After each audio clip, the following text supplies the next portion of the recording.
हे guys, तो welcome in our study channel. जैसा कि मैं आज आप लोग के लिए स्क्रीन पर देख रहे हो फिजिक्स भौतिक विज्ञान। आप बीएड के जो भी प्रिपेयरिंग करो यूपी बीएड का है, ठीक है। तो एग्जामिनेशन सा कि फर्स्ट ईयर का है, ठीक है। मेरा 24-26 है, ठीक है। और प्रश्न पत्र है जो कि पिछले ईयर का क्वेश्चन है, ठीक है। जो भी साइंस है आप लोग, तो सभी आपका फिजिक्स जरूरी है, केमिस्ट्री, बायोलॉजी। तो साइंस में आज आप लोग देख रहे हो भौतिक विज्ञान का क्वेश्चन है, paradox of physics science. And sorry for disturb. जैसा कि आज मैं आप लोगों को भौतिक ज्ञान में थे, चलिए गाइस टाइम को वेस्ट नहीं करते हुए स्टार्ट करें। जो भी बीएड के लिए एग्जामिनेशन कर रहे हैं तो आप लोगों के लिए मैं हर बार वीडियो में लेकर आता हूं और कंटेंट। जैसे कि देखिए यहाँ पे फिजिक्स में भौतिक ज्ञान की अवधारणा प्रकृति, आपका पेज नंबर 132 है। भौतिक ज्ञान सेशन के लक्ष्य उद्देश्य, भौतिक ज्ञान की गतिविधियाँ, पाठ्यक्रम, शिक्षण सामग्री विकास, विषय वस्तु विश्लेषण, पाठ्य योजना, वर्तमान मुद्दे, ठीक है। तो जैसा कि पहला क्वेश्चन पूछा गया था, विज्ञान से आप क्या समझते हैं, संक्षेप में स्पष्ट करिए। आधुनिक जीवन विज्ञान शिक्षण का क्या महत्व है और संक्षिप्त विवेचना करें, ठीक है। ये क्वेश्चन है। What do you understand by science, explain in brief. What is the importance of teaching of science in present day life, discuss in brief, ठीक है। या ऐसे भी क्वेश्चन, विज्ञान क्या है, विभिन्न परिभाषाओं के आधार पर विज्ञान का अर्थ स्पष्ट करिए। विज्ञान की प्रकृति की विवेचना कीजिए। दैनिक जीवन विज्ञान की उपयोगिता का स्पष्ट करें, ठीक है। ये क्वेश्चन है। मतलब तीनों क्वेश्चन पूछे गए हैं, लेकिन इस सब आपको व्हाट इज साइंस ही पे है, ठीक है। विज्ञान का अर्थ स्पष्ट कीजिए, परिभाषा कीजिए अथवा स्वरूप महत्व की विवेचना करें। अब आते हैं इसका उत्तर के बारे में, ठीक है। देखिए आप लोगों को समझना है क्योंकि उतना याद नहीं रहेगा, ठीक है ना। लिखना है आपको, अपने से कॉपी में भरना है वहाँ। तो मई में एग्जामिनेशन है, जैसा कि फर्स्ट ईयर का, ठीक है। कि व्यापक अर्थ में किसी भी विषय, ज्ञान, वस्तु ज्ञान, व्यवस्थित ज्ञान को विज्ञान कहा जाता है, ठीक है। पहले भी लोग विज्ञान में भौतिक विज्ञान, रसायन विज्ञान, जीव विज्ञान, गणित के विज्ञान सम्मिलित मानते थे। अब सामाजिक अध्ययन, अर्थशास्त्र, समाज विज्ञान आदि को भी विज्ञान की संज्ञा देने लगे हैं। यानी कि विज्ञान क्या है, विज्ञान जिससे कि आपको अच्छे तरह से किसी भी वस्तु के बारे में ज्ञान का प्राप्त हो, ठीक है। उसका व्यवहार का, गुण का, रंग का, रूप का, आकार का, तो क्या कहलाता है, विज्ञान कहलाता है, ठीक है। और जैसा कि पहले लोग जानते थे कि विज्ञान है, रसायन विज्ञान है, जीव विज्ञान नहीं, गणित विज्ञान, इसके अलावा भी क्या समाज विज्ञान हो गया, अर्थशास्त्र हो गया, ये भी एक विज्ञान का मतलब छोटा सा रूप है। अब आते हैं विज्ञान शब्द के बारे में, उत्पत्ति कैसे हुई। तो वी प्लस ज्ञान से बना है, इसका अर्थ होता है विशेष प्रकार का ज्ञान, पुरस्कृत ज्ञान अथवा विशिष्ट ज्ञान। साइंस शब्द की उत्पत्ति लैटिन भाषा के स्कायरी यानी कि सिक्री मतलब क्या होता है, टूनो से हुई है, जिसका अर्थ होता है जानना। लेकिन साइंस शब्द विज्ञान के अर्थ में प्रयुक्त होता है। इस प्रकार विज्ञान शब्द का अर्थ ज्ञान से है, जहाँ जो बुद्धि द्वारा ग्रहण किए जाते हैं और शब्दों के माध्यम से दूसरे तक प्रेषित किए जाते हैं, अर्थात विज्ञान शब्द का अर्थ सारूप में ज्ञान है। विज्ञान का अर्थ एक तरह से ज्ञान है। अब आते हैं इसकी परिभाषा भी अलग अलग। भिन्न भिन्न विद्वान ने विज्ञान शब्द को परिभाषित करने के लिए अलग अलग दृष्टिकोण का अपना योगदान अलग दिया है, ठीक है। जैसा कि फर्स्ट साइंटिस्ट है जिसका नाम क्या है, एनसाइक्लोपीडिया ब्रिटानिका के अनुसार विज्ञान नैसर्गिक घटनाओं और उनके बीच संबंधों का सुव्यवस्थित ज्ञान है। यानी कि किस तरह घटना उनके बीच में जो संबंध बनता है, एक तरह से वो भी विज्ञान कहलाएगा। सामान्य अर्थ क्या होता है, ज्ञान का प्रबंध रूप ज्ञान है, सामान्य का संगठित रूप विज्ञान है।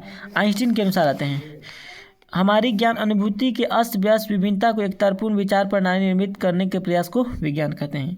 यानी कि हमारी जो ज्ञान हुई ना, अनुभूति हुई हमको, मतलब कोई भी इंसान कार्य करता है तो उसका क्या होता है, उसका एक्सपीरियंस होता है, अनुभूति होता है। अस्त व्यस्त जो जिंदगी होता है, अलग अलग प्रकार के तर्क विचार उत्पन्न होते हैं, ठीक है। तो जो भी इस तरह के प्रयास करने पर जो मिलते हैं ज्ञान, नॉलेज, उसे हम क्या कहते हैं, विज्ञान कहते हैं, अकॉर्डिंग टू आइंस्टीन, ठीक है। पूछ सकता है ऑब्जेक्टिव में भी, आइंस्टीन के अनुसार बताइए क्या है डिफिनेशन। डब्ल्यू.सी. डेम्पियर के शब्दों के, विज्ञान प्राकृतिक विषय का व्यवस्थित ज्ञान और धारणाओं के बीच संबंधों का तार्किक अध्ययन है जिनमें विषय व्यक्त होते हैं, ठीक है। डब्ल्यू. वुडबर्न एवं ओवन के अनुसार विज्ञान वह मानवीय व्यवहार है जो घटनाओं की उन परिस्थितियों के जो प्राकृतिक वातावरण में उपस्थित और पूर्ण शुद्धता से व्याख्या करने का प्रयास करते हैं। उपयुक्त प्रभाव से स्पष्ट है, विज्ञान अनुभव पर आधारित निरीक्षणों की श्रृंखला है जो प्रत्यय सिद्धांत के निर्माण कार्य करने करती है। विज्ञान विज्ञान की एक शाखा भी जो ज्ञान को प्राप्त करने, उसमें सुधारने की प्रक्रिया भी है। अब आगे आते हैं विज्ञान की प्रकृति के बारे में, यानी कि नेचर ऑफ साइंस। देखिए हिंदी है आपका तो बेटर है क्योंकि अपना लिख सकते हो लैंग्वेज में, ठीक हो। और सीबीएसई वाले होंगे तो उनको तो करना नहीं है।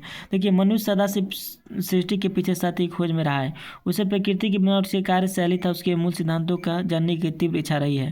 यानी कि मनुष्य क्या है, सत्य की खोज में चला है और कोई भी चीज़ के लिए जानने के लिए उत्सुक रहता है, ठीक है, कि ऐसे क्यों होता है, ठीक है। तो प्रकृति कार्य के नियमों को समझे बिना प्रकृति की शक्तियों के अपने सुख के लिए प्रयोग में लाना असंभव था। मनुष्य की आकांक्षाओं था प्रकृति कार्य में समन्वय आवश्यक था। यानी उसकी जो भी प्रकृति मतलब आकांक्षाएँ थी सभी को उत्तर लाना मतलब अनिवार्य अनिवार्य था। दूसरी को यह भी खतरा था कि प्रकृति के नियमों के प्रतिकूल कार्य करने में कहीं संपूर्ण जीवन ही नष्ट न हो जाए। परंतु संसार के भौतिक नियमों का भेद, उसकी यथार्थ, उसके कार्यप्रणाली सदा शाश्वत चुनौती का विषय है। जैसा कि पता है जिस प्रकार जैसे कि बनाया गया है। अब मनुष्य बताइए, मनुष्य बनाया भगवान ने, ठीक है। तो आप ये नहीं ना, आप कितना वो अलग एग्जाम्पल हो गया। जैसे कि तरफ पेड़ पौधा है, ठीक है। पेड़ पौधा को हम काट उठ के नहीं देखने उसके अंदर क्यों है, फूल क्यों आ रहा है, ये क्यों आ रहा है, ठीक है। क्योंकि वो आपको प्रकृति के द्वारा दिया हुआ, जिससे हम लोग के लाइफ में बहुत ही यूजफुल है। तो हम यदि उसके साथ गलत करेंगे तो हो सकता है कि जैसे कि भूकंप आना, बाढ़ आना, ये सब क्या है, एक तरह से हम लोग मतलब प्रकृति के साथ गलत करेंगे तो गलत हम लोग को परिणाम मिलता है, तो जीवन भी नष्ट हो सकता है।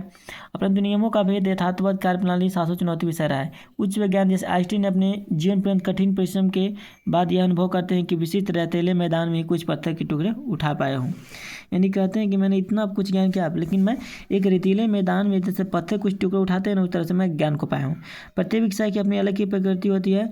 किन्हीं भी दो विषयों की तुलना में उनकी प्रकृति के आधार पर ही विषय हो सकते हैं।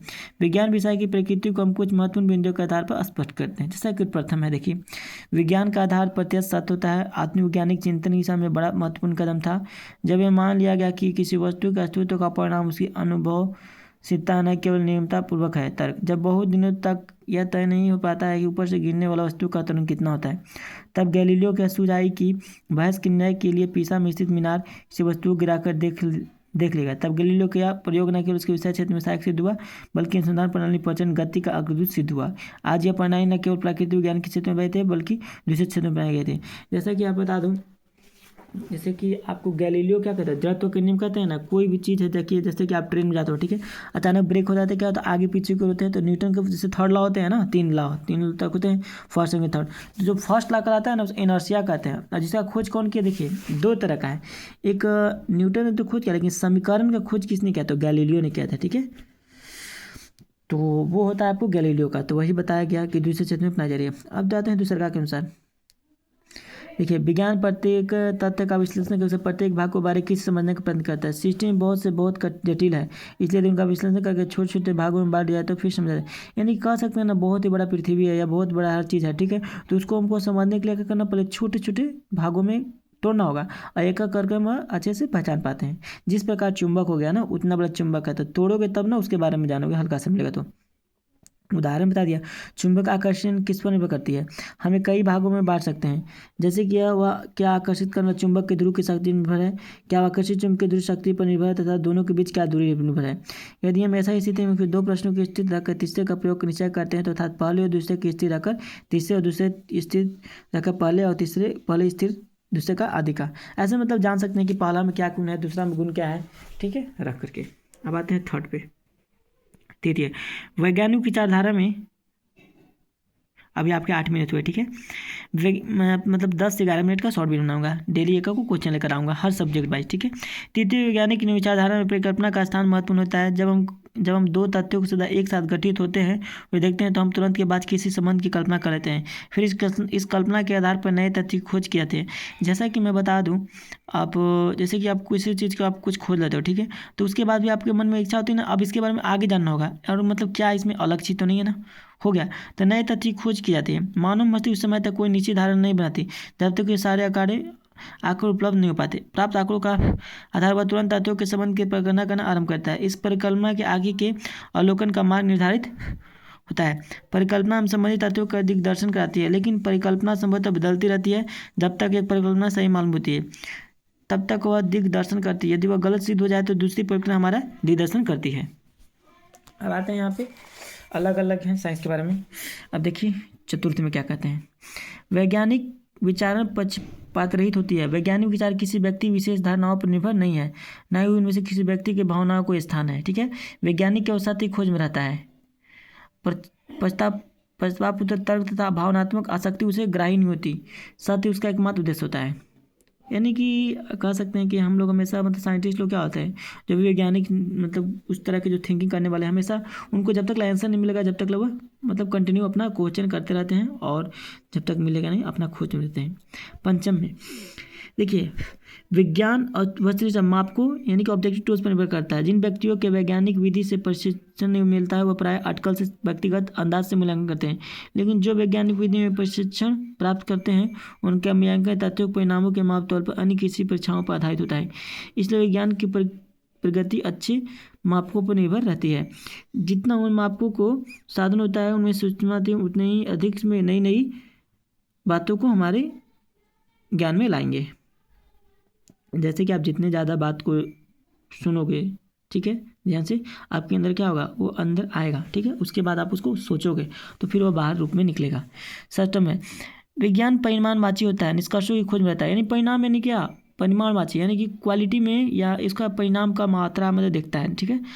वैज्ञानिक केवल इतना जानने से वह संतुष्ट नहीं होता। चुंबक की आकर्षण शक्ति दूरी के अनुसार कम हो जाती है, बल्कि यह भी जानना चाहता है कि आकर्षण शक्ति का प्रभाव कितनी दूरी तक कितना रहता है, अर्थात क्या वह 1/2 की बदकर्मानुपाती हो। तो इसमें विज्ञान के तथ्यों के माप लिए जाते हैं और सांख्यिक विश्लेषण के आधार पर बीच संबंध निश्चित हैं।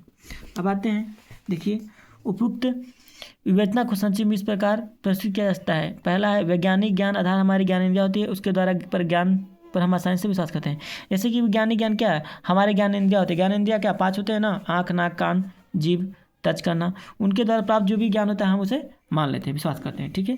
जैसे कि यहाँ पे टच किए थे, क्या है मतलब कि सॉफ्ट है कि हार्ड है, टच करने पता चल गया तो हम बिलीव कर लिए, ठीक है। कोई भी चीज़ मिठाई कैसा लगेगा, खाया होता है ना, सबको पता है मतलब कि मीठा होता है। विज्ञान में शाखा, संख्या, स्थान और मान व्यक्ति का दिखता है। विज्ञान में क्या होता है, नंबर्स है, स्पेस है, मेजरमेंट है। विज्ञान में वातावरण संबंधित वस्तुओं, नेचुरल ऑब्जेक्ट या पारंपरिक संबंध का अध्ययन कहता है। कोई विद्वान जैसे कॉपी, किताब, मोबाइल, पेन, ये सब क्या होगा, सॉलिड मतलब पार्टिकल्स हो गया, ठीक है। और मैं करा दे रहा हूँ, ठीक है, इतना आप लोग खुद देख सकते हो। एंड फिर मैं आप लोग के लिए नेक्स्ट वीडियो में लेकर आऊँगा, क्योंकि अभी मुझे कुछ काम है, ठीक है गाइस। आपको 12 मिनट के वीडियो बना दिए हैं और यहाँ मैं अगले में फिर करवाऊँगा आधुनिक जीवन में विज्ञान का महत्व, नेक्स्ट में आऊँगा। तब तक के लिए bye bye, take care, Shri Radhe Krishna सभी को।